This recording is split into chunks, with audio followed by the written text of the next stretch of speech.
Hey guys, in this video I will show you how to change your password in Spotify. Alright, so let's begin with the video. I'm showing this on desktop, but the process is almost the same on mobile too. If you want to change your password, simply go to the top right corner of your Spotify account and click on your profile picture. From the menu, select Account. This will open your account settings.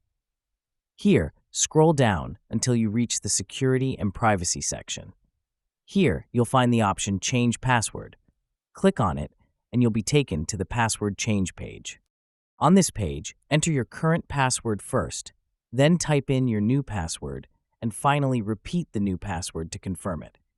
Spotify has some requirements for your new password. It must be at least 10 characters long and include at least one letter, one number, or a special character.